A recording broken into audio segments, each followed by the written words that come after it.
Hello and welcome to Rathod science academy. ఈరోజు మనం ఈ క్లాస్లో వెరీ ఇంపార్టెంట్ ఆర్టికల్స్ తీసుకొని వాటిని తెలుగులో అనలైజ్ చేద్దాం. టైటిల్ చూడగానే అందులో ఉన్న కీవర్డ్ ఏంటి, మనం సిలబస్కి ఎలా లింక్ చేసుకోవాలి, అండ్ దాని గురించి చదువుకోవాల్సిన ఇంపార్టెంట్ పాయింట్స్ ఏంటి, ఇన్ కేస్ మీరు నోట్స్ చేసుకోవాలి వస్తే లైక్ ఎలాంటి పాయింట్స్ నోట్ చేసుకోవాలి, అండ్ ఎలా క్వశ్చన్స్ వచ్చే ఛాన్సెస్ ఉన్నాయి ప్రిలిమ్స్ అండ్ మెయిన్స్లో, ఎవ్రీథింగ్ క్లియర్గా ఈ వీడియోలో చూద్దాం. ఓకే, ఫస్ట్ ఆర్టికల్ వచ్చేసి ఈరోజు టైటిల్ ఏమి ఇచ్చారంటే industrial output growth hits 5-month high of 5.1% అని ఇచ్చారు. సో ఇందులో కీవర్డ్ ఏంటంటే ఇండస్ట్రియల్ అవుట్పుట్. సో ఈ టాపిక్ వచ్చేసి మనకి జిఎస్ పేపర్ 3 ఎకానమీలో చాలా ఇంపార్టెంట్. సో దీని గురించి కొన్ని డీటెయిల్స్ చూసినట్లయితే మన ఎకానమీలో మేజర్గా మనకి primary sector, secondary sector, tertiary sector ఉంటాయి. ఇవి కాకుండా క్వార్టరీ అండ్ క్వినరీ కూడా ఉంటాయి. బట్ మేజర్గా మనం ఈ 3 సెక్టార్ని తీసుకుంటాం. ప్రైమరీ సెక్టార్ అంటే అగ్రికల్చర్ రిలేటెడ్ సెక్టార్, సెకండరీ అంటే ఇండస్ట్రీస్ మ్యానుఫ్యాక్చరింగ్ సెక్టార్, టెరిషరీ అంటే సర్వీస్ సెక్టార్. సో మనం చూసినట్లయితే ఏ కంట్రీ అయినా గ్రోత్ స్టేజ్లో చూసుకున్నట్లయితే or else first stage of economic activities ఏముంటాయి అంటే ప్రైమరీ సెక్టార్ ఉంటుంది. ఆ ప్రైమరీ సెక్టార్ ఏంటి అంటే అగ్రికల్చర్. దాని తర్వాత ఆ కంట్రీ డెవలప్మెంట్ సైడ్ వెళ్ళాలి అంటే next industrial sector or manufacture సెక్టార్ని డెవలప్ చేస్తుంది. దాని తర్వాత సర్వీస్ సెక్టార్లోకి వెళ్తుంది అనమాట. సో అలా లెవెల్స్ ఆఫ్ డెవలప్మెంట్ చేసుకుంటూ ఎకనామిక్ డెవలప్మెంట్ అనేది ఆ యొక్క కంట్రీలో జరుగుతుంది. సో అలాగే చైనా డెవలప్ అయింది, జపాన్ డెవలప్ అయింది అలా. బట్ ఇండియాకి వచ్చినట్లయితే ఇండియా ఏం చేసింది అంటే ఈ యొక్క సెకండరీ సెక్టార్ని ఇగ్నోర్ చేసి డైరెక్ట్గా ప్రైమరీ నుంచి టెరిషరీ సెక్టార్కి దూకేసింది అనమాట, జంప్ చేయడం జరిగింది. అందుకే మన కంట్రీలో మేజర్గా అన్ఎంప్లాయ్మెంట్ ప్రాబ్లం అనేది ఎక్కువగా ఉంటుంది. ఓకే, సో ఇక్కడ ఈ ఆర్టికల్ ఏం చెప్తుంది అంటే సెకండరీ సెక్టార్లో డెవలప్మెంట్ ఎలా ఉంది, ఇంప్రూవ్ అయిందా లేదా, యాక్టివిటీస్ చేస్తున్నారా లేదా అని చెప్పి ఈ రిపోర్ట్ చెప్తుంది అనమాట. ఓకే, సో ఈ యొక్క ఆర్టికల్ మన దగ్గర ఉన్న 8 core sectors or 8 core industries యొక్క పర్ఫార్మెన్స్ గురించి చెప్తుంది. ఆ 8 కోర్ సెక్టార్స్ ఏంటి అంటే ఫర్న్స్ 3C. ఫర్న్స్ అంటే FERNS 3C. F అంటే ఫెర్టిలైజర్, E అంటే ఎలక్ట్రిసిటీ, R అంటే రీఫైనరీస్, N అంటే న్యాచురల్ గ్యాస్, S అంటే స్టీల్. 3 సీరియల్లో ఒకటి వచ్చేసి కోల్, ఒకటి వచ్చేసి క్రూడ్ ఆయిల్, ఒకటి వచ్చేసి సిమెంట్ అనమాట.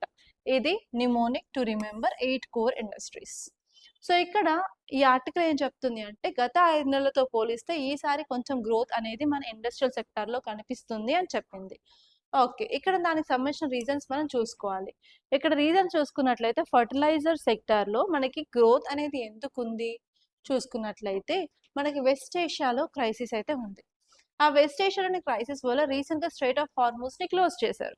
అండ్ అక్కడ నుంచి వచ్చే క్రూడ్ ఆయిల్, దాంతోపాటు మనకి వచ్చే ఫర్టిలైజర్ కూడా ఆగిపోవడం జరిగిందనమాట. సో ఫర్టిలైజర్ ఆగిపోవడం వల్ల మనకేమైంది, ఇండియాలో మేజర్ ఎకనామిక్ యాక్టివిటీస్ ఏముంటాయి, అగ్రికల్చర్ ఉంటుంది. అండ్ ఇప్పుడు మనకి సోవింగ్ సీజన్ కూడా, అంటే మాన్సూన్ సీజన్లో మనకి ఖరీఫ్ క్రాప్స్ వేస్తారు కదా, సో ఆ సీజన్ కూడా అంటే ఫర్టిలైజర్కి చాలా ఎక్కువ డిమాండ్ ఉంటుంది. కాబట్టి సో మన ఇండియాలో ఉన్న ఫర్టిలైజర్ కంపెనీసే కొంతవరకు ఆ యొక్క ప్రొడక్షన్ని ఇంప్రూవ్ చేయడం జరిగిందనమాట. సో ఓవరాల్గా మన ఫర్టిలైజర్ ప్రొడక్షన్, ఫర్టిలైజర్ కంపెనీస్ అనేవి కొంతవరకు పాజిటివ్గానే కనిపిస్తూ ఉన్నాయి. అండ్ ఇంకొక సైడ్ చూసుకున్నట్లయితే మనకి ఎలక్ట్రిసిటీ. సో ఇప్పుడు మనకి ఈసారి ఎక్కువ ఎండలు ఉన్నాయి, దాంతోపాటు మనకి ఈసారి ఎల్నినో ఉండడం వల్ల డిలేడ్ రెయిన్ఫాల్ కూడా అయింది మాన్సూన్. దాంతో increase in demand for cool అనేది ఇంకా ఉంది. కాబట్టి ఎలక్ట్రిసిటీ మీద డిమాండ్ ఎక్కువగా ఉంది. అండ్ మోస్ట్లీ మనం ఇండియాలో ఎలక్ట్రిసిటీ ప్రొడక్షన్ చూసుకున్నట్లయితే మనకి థర్మల్ ఎలక్ట్రిసిటీ మనం ఎక్కువ ప్రొడ్యూస్ చేస్తాం. More than 70% of electricity needs అనేవి ఈ యొక్క థర్మల్ ఎలక్ట్రిసిటీ నుంచే మనకి అవ్వడం జరుగుతుంది. కాబట్టి మేజర్గా ఏమైంది, మనకి కోల్ ఇండస్ట్రీస్ కూడా ఎక్కువ పనిచేస్తూ ఉన్నాయన్నమాట. సో ఈ రీజన్స్ వల్ల మనకైతే ఓవరాల్గా ఇండస్ట్రియల్ ప్రొడక్షన్ అనేది మెరుగ్గా కనిపిస్తుంది. సో ఇప్పుడు దీన్ని మనం ఇంకా ఇన్ డీటెయిల్గా ఈ ఆర్టికల్లో ఏం చెప్పారో చూద్దాం. సో ఇక్కడ మనకి ఇన్ఫోగ్రఫిక్ చూసుకున్నట్లయితే మే 2025లో 3.4 ఉన్నది, ఇప్పుడు మే 2026లో 5.1 ఉంది, జనవరి 2026లో అరౌండ్ 4.1 ఉంది. సో అలా 5 months నుంచి చూసుకున్నా కూడా ఇక్కడ మనం 5 months చూడండి, ఇక్కడ జనవరి అంటున్నారు, ఫిబ్రవరి, మార్చ్, ఏప్రిల్, మే, ఇలా చూసుకున్నా కూడా మనకి లాస్ట్ 5 monthsలో కూడా ఈ మంత్లో కొంతవరకు ఇంప్రూవ్మెంట్ అనేది మనకి పర్ఫార్మెన్స్ ఆఫ్ ఇండస్ట్రీస్లో కనిపిస్తుంది అని ఈ ఆర్టికల్ అయితే చెప్తుంది అనమాట. సో ఇప్పుడు మనం దీన్ని క్లియర్గా అనలైజ్ చేసినట్లయితే అసలు ఎందుకు గ్రోత్ ఉంది అంటే ఎలక్ట్రిసిటీలో సర్జ్ అయింది. ఎలక్ట్రిసిటీ సెక్టార్ బాగా పనిచేస్తుంది ఎందుకంటే there is demand for cool because of heat waves, delayed monsoons అయ్యాయి కాబట్టి. అండ్ అంతేకాకుండా మ్యానుఫ్యాక్చర్ సెక్టార్లో కూడా మనం రీవైవల్ అనేది చూస్తున్నాం ఎందుకంటే స్ట్రాంగ్గా మనకి డొమెస్టిక్ కన్సంప్షన్ కూడా ఉంది. ఎస్పెషల్ డ్యూరబుల్స్, నాన్ డ్యూరబుల్స్లో మనకి కన్సంప్షన్ ఎక్కువగా ఉంది అండ్ ఈవెన్ డిమాండ్ పీపుల్ దగ్గర నుంచి ఎక్కువగా ఉండడం వల్ల మనకి రీవైవల్ అనేది చూస్తున్నాం. అండ్ దాంతో పాటు ఇన్వెస్ట్మెంట్లు కూడా క్యాపిటల్ సెక్టార్లో ఎక్స్పాన్షన్లు and even government expenditure capital సెక్టార్లో కూడా ఇంక్రీజ్ అయింది. దానివల్ల కూడా మన ఎకనామీలో డిమాండ్ అనేది చూస్తున్నాం. అండ్ నెక్స్ట్ వచ్చేసి క్రాస్ సెక్టార్ ఇంప్రూవ్మెంట్స్ అయ్యాయి. అండ్ ఈవెన్ మనం రీసెంట్గా న్యూ బేస్ సిరీస్ని తీసుకొచ్చాం, బేసి అని మార్చాం. దానివల్ల కూడా ఇంపాక్ట్ ఉండడం జరిగింది అని చెప్పారు. అండ్ రీసెంట్గా మనం GST 2.0 రిఫార్మ్స్ తీసుకొచ్చాము. అందులో ఇంతకు ముందున్న స్లాబ్స్ ఏవైతే ఉన్నాయో 5, 12, 18, 28 వాటిని రిమూవ్ చేసి ఓన్లీ 2 మాత్రమే ఉన్నాయి. కాకపోతే సిన్ గుడ్స్కి 40 స్లాబ్ కూడా ఉంది కదా. సో అలా GSTని తగ్గించడం వల్ల ఓవరాల్గా ప్రైస్ ఆఫ్ గూడ్స్ అనేది తగ్గుతుంది. దానివల్ల ఏమవుతుంది, ఓవరాల్గా ప్రైస్ తగ్గడం వల్ల డిమాండ్ ఎక్కువగా ఉంటుంది, పీపుల్ ఎక్కువ కొనుగోలు చేస్తూ ఉంటారనమాట. సో అలా ఎకనామిక్ గ్రోత్ డ్రైవ్ అయ్యే ఛాన్సెస్ ఉంటాయి. సో ఇలా ఈ రీజన్స్ వల్ల మనకి ఇప్పుడు ఎకనామిక్ గ్రోత్ అయితే కనిపిస్తుంది. అండ్ నెక్స్ట్ వచ్చేసి మనకు పాజిటివ్ ఇంపాక్ట్స్ ఏంటి మన ఎకానమీ మీద అని చూసుకున్నట్లయితే ఓవరాల్గా మనం ప్రొడక్షన్ ఇంక్రీజ్ చేస్తే GDP గ్రోత్ కూడా ఇంక్రీజ్ అవుతుంది. అండ్ దాంతో పాటు ఇన్వెస్ట్మెంట్ అనేది కూడా మనం అట్రాక్ట్ చేయొచ్చు. ఈవెన్ ప్రైవేట్ క్యాపిటల్ ఎక్స్పెండిచర్ కూడా రీవైవల్ అనేది జరుగుతుంది. ఈవెన్ మనకి జాబ్స్ ఆటో సెక్టార్లో, ఎలక్ట్రికల్స్లో, మెటల్స్లో, కన్స్ట్రక్షన్ రిలేటెడ్ కంపెనీస్లో కూడా జాబ్స్ అనేవి ఇంక్రీజ్ అవుతాయి. అండ్ ఓవరాల్గా బిజినెస్ అండ్ మార్కెట్ సెంటిమెంట్ కూడా ఇంప్రూవ్ అవుతుంది అనమాట. సో ఇలా మనకి ఓవరాల్గా మనకి చాలా అడ్వాంటేజెస్ అయితే ఎకనామీ మీద ఉంటాయి. సో UPSC క్వశ్చన్ అడిగితే దేని గురించి అడుగుతుంది అంటే కన్సిడర్ ద ఫాలోయింగ్ అని చెప్పి కొన్ని సెక్టార్స్ ఇచ్చేసి ఏవి కోర్ సెక్టార్స్ అని అడగచ్చు. లేకపోతే ఎకనామీలో UPSC పాయింట్ ఆఫ్ వ్యూలో స్టేట్మెంట్స్ ఫ్రేమ్ చేసినప్పుడు స్టడీలీ ఇంక్రీజ్డ్, స్టడీలీ డిక్రీజ్డ్ అని ఇస్తారనమాట. ఆ స్టేట్మెంట్స్ కంపల్సరీ మనకు తప్పే ఉంటాయి. అండ్ నెక్స్ట్ మెయిన్స్లో అయితే మాత్రం ఇండస్ట్రియల్ సెక్టార్ రివైవ్ అవడానికి రీజన్స్ ఏంటి అని అడగచ్చు, దానివల్ల ఇంపాక్ట్స్ ఏంటి అని అడగచ్చు, అండ్ గవర్నమెంట్ తీసుకున్న మెజర్స్ ఏంటి అని కూడా అడగచ్చు. సో ఇలా మెయిన్స్లో కూడా మీకు దీనిపైన క్వశ్చన్ వచ్చే ఛాన్సెస్ చాలా ఎక్కువగా ఉన్నాయి ఈసారి. ఓకే, ఇది ఈ టాపిక్. అండ్ నెక్స్ట్ టాపిక్ చూసుకున్నట్లయితే west Bengal government will table UCC code bill soon. Okay, ఈ ఆర్టికల్ ఎందుకు తీసుకున్నాను అంటే ఇందులో ఉన్న కీవర్డ్ ఏంటి, UCC యూనిఫామ్ సివిల్ కోడ్ అనమాట. రీసెంట్గా ఒక 3 to 4 days ఎగో కూడా మనం ఈ ఆర్టికల్ని చదువుకున్నాం. ఎందుకంటే గుజరాత్ గవర్నమెంట్ ఇలా UCCని వాళ్ళ యొక్క స్టేట్ అసెంబ్లీలో ప్రవేశపెట్టింది అని చెప్పి కదా. సో అలా మనకి UCC చాలా న్యూస్లో ఉంది కాబట్టి వాటి మీద క్వశ్చన్స్ అడిగే ఛాన్స్ అయితే ఈసారి మెయిన్స్లో అండ్ అలాగే నెక్స్ట్ టైం ప్రిలిమ్స్లో ఉందన్నమాట. ఈసారి ఎక్స్పెక్ట్ చేసాము 2026లో UCC మీద క్వశ్చన్ వస్తుంది అని చెప్పి, రాలేదు కాబట్టి నెక్స్ట్ టైం ఫర్ షూర్ దాని మీద క్వశ్చన్ వచ్చే ఛాన్స్ అయితే ఉందండి. ఓకే, సో ఇక్కడ మీరు ఏం చూడాలి అన్నట్లయితే UCC అంటే యూనిఫామ్ సివిల్ కోడ్, అంటే సివిల్ మ్యాటర్స్లో మీరు ఏ రిలీజన్, ఫర్ ఎగ్జాంపుల్ దీన్ని ఇంకా సింప్లిఫై చేయాలంటే మన డిఫరెంట్ రిలీజన్స్ ఉంటాయి like Islam, Hinduism, Christianity, Parsis, Buddhist, Jains. So వాళ్ళ యొక్క రిలీజన్ బట్టి వాళ్ళకి సంబంధించిన సివిల్ మ్యాటర్స్లో వాళ్ళకి కోడ్స్ అనేవి ఉన్నాయి. హిందూ కోడ్, ఇస్లామిక్ అంటే షరియా లా ప్రకారం మ్యారేజ్ ఎలా చేసుకోవాలి, డివోర్స్ ఎలా చేయాలి, డివోర్స్కి ప్రొవిజన్స్ ఏంటి, ఆర్ఎల్స్ మనకి సక్సెషన్ ఎలా ఉంటుంది, ఓకే అడాప్షన్ ఎలా ఉంటుంది అని చెప్పి వాళ్ళ యొక్క రిలీజన్ డిక్టేట్ చేస్తుంది అనమాట. అలా రిలీజన్ డిక్టేట్ చేయడం వల్ల ఇలాంటి కేసులు కోర్టులో ఫైల్ అయినప్పుడు చాలా కష్టంగా మారిందనమాట వాటిని సాల్వ్ చేయడం, ఒక్కొక్క రిలీజన్కి ఒక్కొక్క విధంగా ఉండడం వల్ల. అలా కాకుండా ఒకటే యూనిఫామ్ లా ఉన్నట్లయితే మనకి పెండెన్సీ ఆఫ్ కేసెస్ తగ్గుతుంది అండ్ ఈవెన్ మనం జస్టిస్ డెలివరీ అనేది చాలా ఫాస్ట్గా అండ్ చాలా ఈజీగా కూడా చేయడానికి వీలుగా ఉంటుంది. అందుకోసమే UCCని ప్రపోజ్ చేశారు. అండ్ ఈవెన్ మన కాన్స్టిట్యూషన్లో కూడా directive principles of state policy అంటే DPSPలో ఆర్టికల్ 44 అనేది ఈ యొక్క యూనిఫామ్ సివిల్ కోడ్ గురించి మాట్లాడుతుంది. సో ఏ స్టేట్ని ఇప్పటివరకు ఇంప్లిమెంట్ చేసాయి చూసుకున్నట్లయితే ఫస్ట్ మనకి ఇండిపెండెన్స్ రాకంటే ముందు కూడా గోవా ఇంప్లిమెంట్ చేసింది దీన్ని. దాని తర్వాత ఇండిపెండెన్స్ వచ్చిన తర్వాత రీసెంట్గా ఉత్తరాఖండ్ స్టేట్ దీన్ని కంప్లీట్గా ఇంప్లిమెంట్ చేసింది. దాని తర్వాత ఇప్పుడు చాలా స్టేట్స్ లైక్ అస్సాం, గుజరాత్, ఇప్పుడు వెస్ట్ బెంగాల్ కూడా ఇదే లైన్స్లో ఉందన్నమాట, యూసీసీని తీసుకురావాలి అని చెప్పి.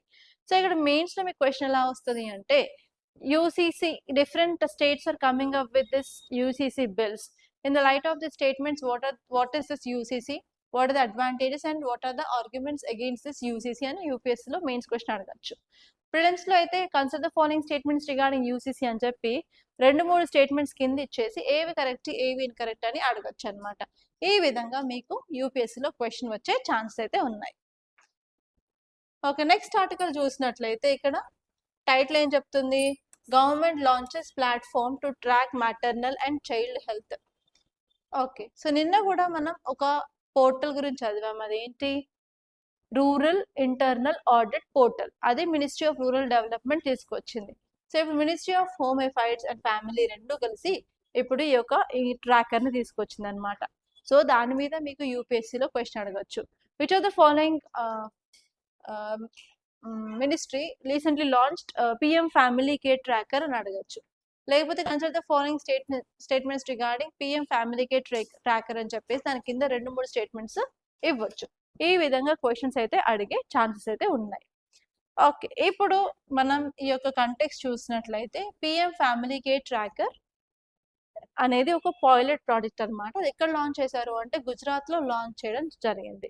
దీని యొక్క డీటెయిల్స్ చూసుకున్నట్లయితే ఇది ఒక ఇంటిగ్రేటెడ్ డిజిటల్ సిస్టమ్ అనమాట. ఇందులో చైల్డ్ యొక్క హెల్త్ మానిటర్ చేస్తారు, న్యూట్రిషన్ మానిటర్ చేస్తారు, ఎడ్యుకేషన్ మానిటర్ చేస్తారు అంటూ 16 years అని చెప్పారు. కానీ కొన్ని ఏరియాస్లో అయితే ఈవెన్ 18 years వరకు కూడా అని చెప్తున్నారు. సో ఇక్కడ మనం దీని యొక్క ట్రాకింగ్ సిస్టమ్ గురించి చూసుకున్నట్లయితే ఈ ట్రాకింగ్ సిస్టంలో డేటాబేసెస్ అనేవి అన్ని ఇంటర్లింక్ ఉంటాయి.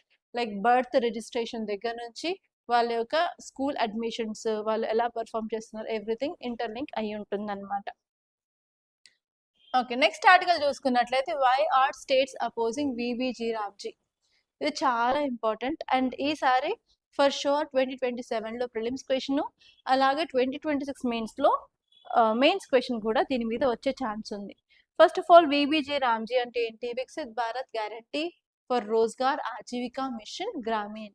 ఈ యొక్క విబిజీ రామ్జీ ఇంతకు ముందున్న ఎంజీ నరేగా స్కీమ్ని రీప్లేస్ చేసిందనమాట. సో ఇక్కడ మీరు కొత్త స్కీమ్ గురించి ఉన్న అడ్వాంటేజెస్ ఓవర్ పాత స్కీమ్ చూసుకోవాలి. ఈ కొత్త స్కీమ్ వచ్చేసి 125 days ఆఫ్ ఎంప్లాయ్మెంట్ ఆపర్చునిటీస్ని ఇస్తుంది. అండ్ దాంతోపాటు ఇది సెంట్రల్లీ స్పాన్సర్డ్. ఇప్పుడు స్టేట్ గవర్నమెంట్స్ కూడా ఈ యొక్క మనీ అనేది ఇవ్వాల్సి ఉంటుంది, ఫండ్స్ అనేవి ఇవ్వాల్సి ఉంటుంది. అండ్ నెక్స్ట్ వచ్చేసి దీనికి 60 days ఆఫ్ పాస్ కూడా ఉంటుంది. అగ్రికల్చర్లో ఎప్పుడైతే ఎంప్లాయ్మెంట్ ఉంటుందో ఆ ఎంప్లాయ్మెంట్ ఎప్పుడైతే వస్తుందో అక్కడ మనం ఏం చేస్తాము అంటే ఆ టైంలో ఈ స్కీమ్ని పాస్ అనేది చేస్తామన్నమాట. ఎందుకంటే ఇది రూరల్ ఏరియాస్లో కాబట్టి, రూరల్ ఏరియా పీపుల్ వచ్చేసి వర్క్ చేస్తారు కాబట్టి వాళ్ళకి ఆల్రెడీ వర్క్ అవైలబుల్ ఉన్న టైంలో ఈ స్కీమ్ని స్టాప్ అనేది చేస్తారనమాట. దాని తర్వాత మళ్ళీ రెజ్యూమ్ చేసుకుంటారు. అండ్ నెక్స్ట్ ఇంపార్టెంట్ థింగ్ వచ్చేసి వీక్లీ పేమెంట్స్ అనేది ప్రొవైడ్ చేయాలన్నమాట కొత్త స్కీమ్ ప్రకారం. కానీ ఇప్పుడు స్టేట్స్ ఎందుకు దీన్ని ఆబ్జెక్ట్ చేస్తున్నాయంటే, ఫస్ట్ వచ్చేసి స్టేట్ గవర్నమెంట్స్ ఫండ్స్ అనేవి పెట్టుకుంటాయి కాబట్టి దానివల్ల డిలే ఆఫ్ పేమెంట్స్ అయ్యే ఛాన్స్ ఉంది. వీక్లీ అంటే అవ్వదు, అందుకని డిలే ఆఫ్ పేమెంట్ అవుతాయని చెప్పి ఇది ఒక ప్రాబ్లం చెప్పారు. అండ్ అంతేకాకుండా చాలాసార్లు మన గవర్నమెంట్ దగ్గర మనకు కనిపించే ప్రాబ్లం ఏంటి, ఛాలెంజ్ ఏంటంటే fake cards and ghost beneficiaries ఉంటారు. గోస్ట్ బెనిఫిషరీ అంటే చనిపోయిన వాళ్ళు ఇంకా పని చేస్తున్నట్టే రికార్డ్స్ చూపించడము అండ్ ఈవెన్ మనీ ట్రాన్స్ఫర్ అవ్వడం, ఆ అకౌంట్స్ వేరే వాళ్ళు యూజ్ చేయడం లాంటివి జరుగుతూ ఉంటాయి. అండ్ నెక్స్ట్ వచ్చేసి అక్యురేట్గా వర్క్ రికార్డ్స్ని కూడా మెయింటైన్ చేయడం కష్టం అవుతుంది.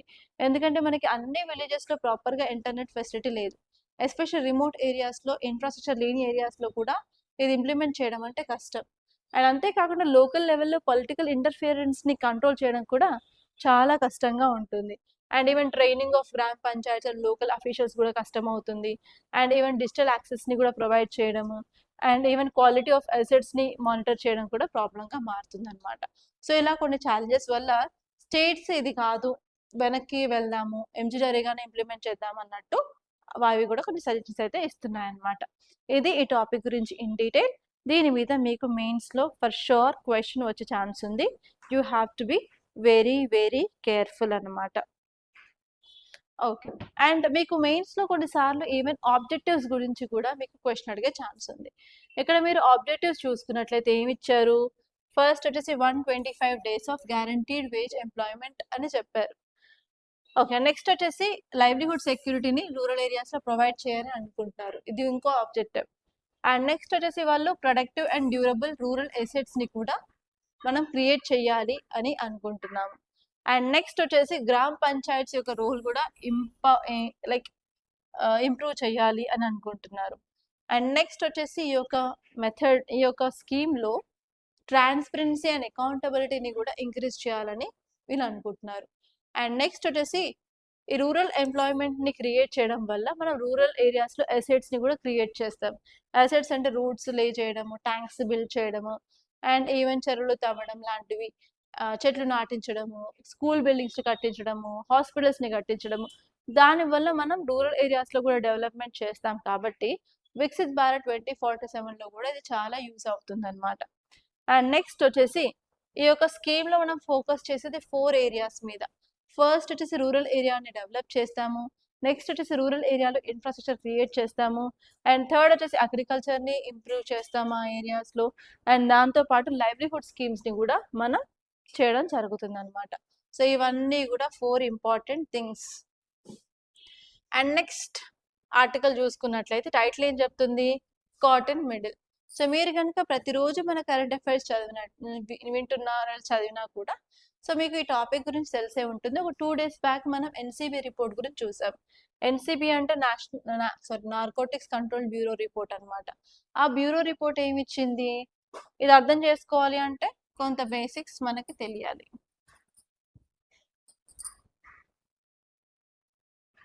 ఓకే, ఇక్కడ ఇండియా ఉంది కదా. ఇండియాకి ఒక పక్క గోల్డెన్ క్రిసెంట్ అంటే నెలవంక అని అంటాం కదా, క్రిసెంట్ షేప్లో మనకి గోల్డెన్ క్రిసెంట్ ఉంది. ఇంకొక సైడ్ ఏమో గోల్డెన్ ట్రయాంగిల్ ఉంది. గోల్డెన్ క్రిసెంట్ ఎక్కడ ఉంది అంటే 3 states-లో, ఆఫ్ఘనిస్తాన్, పాకిస్తాన్ అండ్ ఇరాన్. ఈ ఏరియాస్లో ఏంటంటే ఈ యొక్క ఓపియంని గ్రో చేస్తారు. ఓపియంని ప్రాసెస్ చేస్తే మనకి ఎన్నో ప్రొడక్ట్స్ మనం తయారు చేయొచ్చు అనమాట. కోడిన్ కానీ, మార్ఫిన్ కానీ, మెటార్ఫిన్ కానీ, సో అలా చరాస్, హెరాయిన్, గాంజా అలాంటివన్నీ ప్రొడ్యూస్ చేస్తారనమాట. ఓకే, మరి ఇంకొక సైడ్ మన కుడివైపు చూసుకున్నట్లయితే గోల్డెన్ ట్రయాంగిల్ ఉంటుంది. ఇది ఏ కంట్రీస్లో ఉంటుంది అంటే Laos, Myanmar and Vietnam. So ఇక్కడ ఏమైంది? గోల్డెన్ క్రిసెంట్ ఏరియాస్లో మనకి వెస్ట్ ఏషియన్ క్రైసిస్ ఉంది కదా, ఇరాన్ పైన అటాక్స్ అండ్ మిడిల్ ఈస్ట్లో అటాక్స్, స్ట్రైట్ ఆఫ్ హార్మోస్, అవన్నీ కూడా ఇన్స్టేబుల్గా ఉన్నాయి కాబట్టి ఈ ఏరియాలో సరిగ్గా ఓపియంని ప్రొడ్యూస్ చేయట్లేదు. అండ్ ఈవెన్ ఆఫ్ఘనిస్తాన్లో తాలిబాన్స్ పవర్లోకి వచ్చిన తర్వాత కూడా ఓపియం గ్రోత్ని చాలా కంట్రోల్ చేయడం జరిగిందనమాట.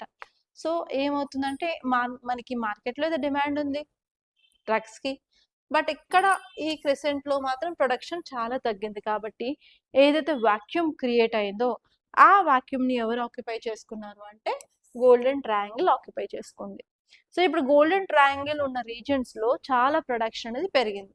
ప్రొడక్షన్ పెరగడం వల్ల మనకి ఇండియా డైరెక్ట్గా మయన్మార్తో బార్డర్ షేర్ చేసుకోవడం వల్ల క్రాస్ బార్డర్ డ్రగ్ ట్రాఫికింగ్ అనేది చాలా ఎక్కువగా జరుగుతుంది. అండ్ ఇది ఇప్పుడు ఇండియాకి ఒక మేజర్ ఛాలెంజ్ అనమాట, దీన్ని కంట్రోల్ చేయడం. సో ఇప్పుడు ఆర్టికల్ వచ్చేసి అదే చెప్తుంది, India is in middle.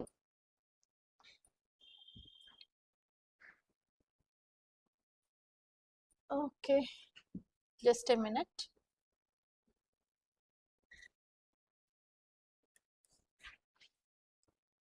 Okay, just a minute.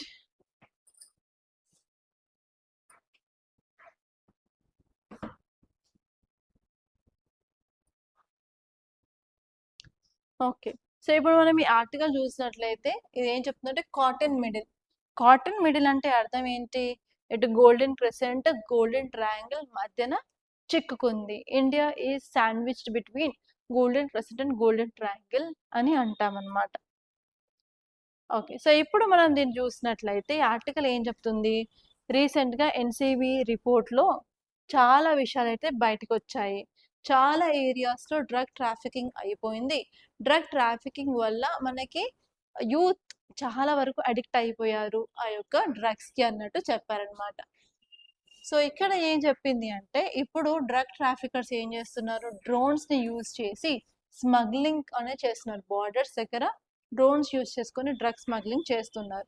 ఇంతకుముందు అయితే రోడ్ వేస్, పోరస్ బార్డర్స్ అవి ఉండేవి, కానీ ఇప్పుడు డైరెక్ట్గా డ్రోన్స్ యూస్ చేసుకొని డ్రగ్స్ని స్మగుల్ చేస్తున్నారు. ఎస్పెషలీ పంజాబ్లో మనం ఇది చాలా చూస్తాం. అండ్ అంతేకాకుండా ఇప్పుడు ఇది ఒక ఆర్గనైజ్డ్ క్రైమ్లో భాగం అని చెప్పొచ్చు. సో ఇప్పుడు వాళ్ళు డార్క్ నెట్ని యూజ్ చేసుకొని దాని యొక్క ట్రేడింగ్ ఇల్లీగల్గా చేయడంతో పాటు ఈవెన్ పేమెంట్స్ అనేవి క్రిప్టో కరెన్సీస్లో వాళ్ళు చేస్తున్నారు అని చెప్పారు. దానివల్ల ఇప్పుడు మనం దీన్ని కంట్రోల్ చేయడం చాలా కష్టమైపోయింది. కాబట్టి ఇంతవరకు వాడిన స్ట్రాటజీస్ మనకి ఇప్పుడు పనికి రావు. సో ఇప్పుడు కొత్త రకమైన స్ట్రాటజీస్ యూజ్ చేయాలి అన్నట్టు ఇక్కడ ఈ ఆర్టికల్ అయితే చెప్పడం జరిగింది. ఇప్పుడు స్టేట్స్ అనేవి నార్మల్గా హోల్ ఆఫ్ సొసైటీ అనే అప్రోచ్ని ఫాలో అవుతున్నాయి. సో అందులో ఏంటి, పబ్లిక్ హెల్త్, సోషల్ డైమెన్షన్స్ని మాత్రమే వాళ్ళు కన్సర్న్లోకి తీసుకుంటున్నారు. సో కానీ ఇక్కడ మనం ఫోకస్ చేయాల్సింది ఏంటంటే ప్రైవేట్ సెంటర్లలో physical abuse and even forced detoxification జరుగుతూ ఉన్నాయి.